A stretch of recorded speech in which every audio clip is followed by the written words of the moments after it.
कहते हैं युद्ध में दो चीजें सबसे ज्यादा मरती हैं। पहली इंसान, दूसरी इंसानियत। और अजीब बात यह है, जो लोग युद्ध शुरू करते हैं वो अक्सर युद्ध में मरते ही नहीं। मरता कौन है? एक किसान, एक बच्चा, एक माँ, या कोई ऐसा इंसान जिसका युद्ध से कोई लेना देना था ही नहीं। आज की कहानी भी एक युद्ध की है, लेकिन ये कहानी बमों की नहीं, इंसानों की है। नमस्कार दोस्तों, मेरा नाम है वंदना और आज की कहानी का टाइटल है जब युद्ध खत्म हुआ तब क्या बचा। आज मैं आपको एक ऐसी कहानी सुनाने जा रही हूं जो शायद इतिहास में लिखी नहीं गई, पर हर युद्ध में कहीं ना कहीं फिर से जन्म लेती है। ये कहानी एक छोटे से शहर की, एक सैनिक की और एक ऐसे सवाल की जिसका जवाब शायद पूरी दुनिया आज तक नहीं ढूंढ पाई। साल था कोई भी साल हो सकता है, क्योंकि युद्ध के साल इतिहास में बदल जाते हैं, पर दर्द हमेशा वर्तमान में रहता है। एक छोटे से शहर में लोग बिल्कुल सामान्य जिंदगी जी रहे थे। बच्चे स्कूल जा रहे थे, दुकानें खुल रही थीं, माएं घरों की छतों पर कपड़े सुखा रही थी। सब कुछ सामान्य था। फिर एक दिन टीवी पर एक खबर आई। दो देशों के बीच तनाव बढ़ गया है। लोगों ने चैनल बदल दिया। उन्हें लगा ये खबरें रोज आती हैं, लेकिन 3 दिन बाद आसमान में पहली आवाज गूंजी, सायरन।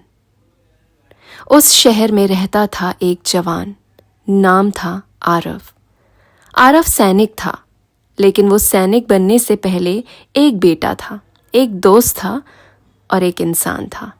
उसकी माँ हमेशा कहती थी, बेटा, दुनिया में सबसे मुश्किल काम अच्छा इंसान बने रहना है।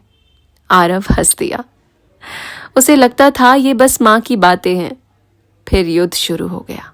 पहली रात आसमान लाल था, बम गिर रहे थे, लोग अपने घरों से भाग रहे थे।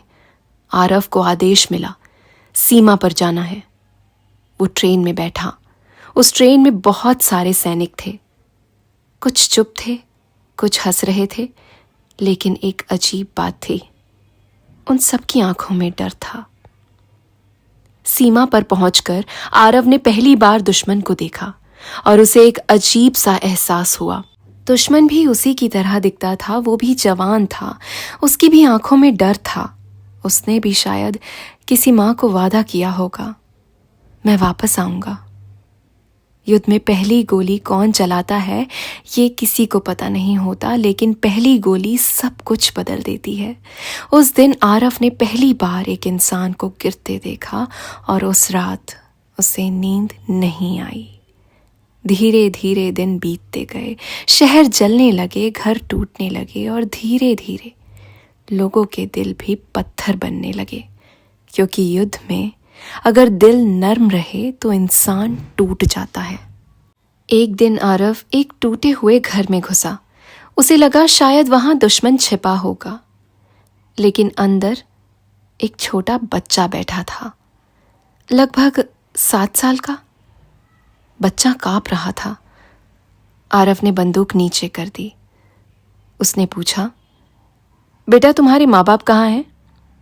बच्चे ने जवाब नहीं दिया, बस एक सवाल पूछा, आप किस तरफ के हो? आरव चुप हो गया। उसे समझ नहीं आया क्या जवाब दे।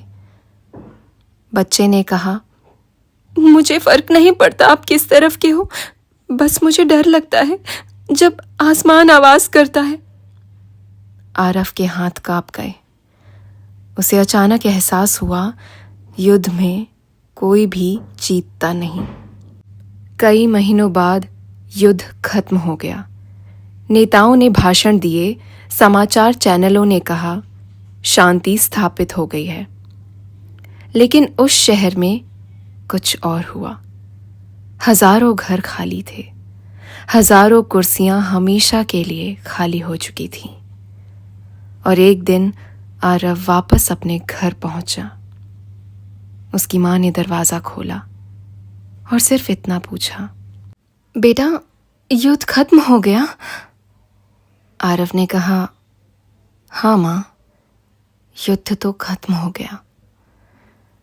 फिर थोड़ी देर बाद धीरे से बोला, लेकिन माँ, इंसानियत अभी भी मलबे के नीचे दबी हुई है।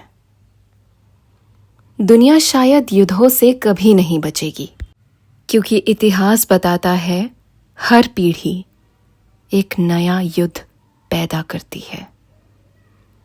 लेकिन शायद अगर हम अपने अंदर के युद्ध को खत्म कर दें तो दुनिया के युद्ध थोड़े कम हो जाएं।